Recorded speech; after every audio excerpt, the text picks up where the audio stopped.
एक बार एक किसान परमात्मा से बड़ा नाराज हो गया। कभी बाढ़ आ जाए, कभी सूखा पड़ जाए, कभी धूप बहुत तेज हो जाए तो कभी ओले पड़ जाए। हर बार कुछ न कुछ कारण से उसकी फसल थोड़ी खराब हो जाए। एक दिन बड़ा तंग आकर उसने परमात्मा से कहा, देखिए प्रभु, आप परमात्मा हैं, लेकिन लगता है आपको खेती बाड़ी की ज़्यादा जानकारी नहीं है।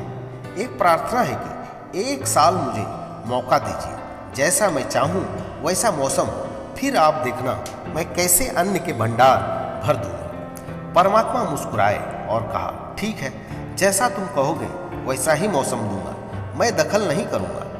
किसान ने गेहूं की फसल बोई।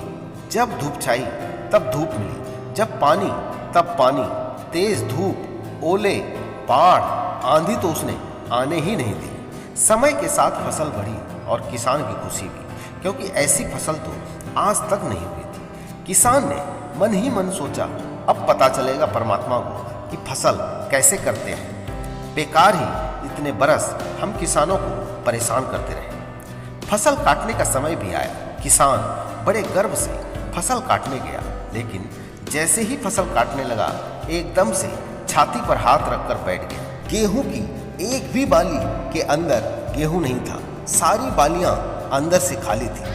बड़ा दुखी होकर उसने परमात्मा से कहा, प्रभु ये क्या हुआ? तब परमात्मा बोले, ये तो होना ही था। तुमने पौधों को संघर्ष का जरा सा भी मौका नहीं दिया, ना तेज धूप में उनको तपने दिया, ना आंधी ओलों से जूझने दिया, उनको किसी प्रकार की चुनौती का एहसास जरा भी नहीं होने दिया।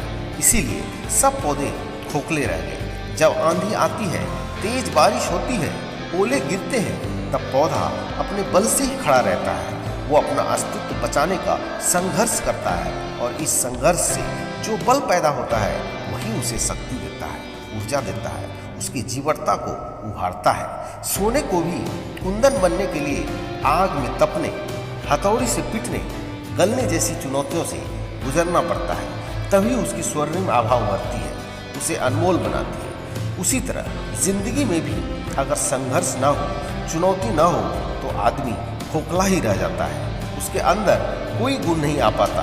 ये चुनौतियां ही हैं जो आदमी रूपी तलवार को धार देती है, उसे सशक्त और प्रखर बनाती है।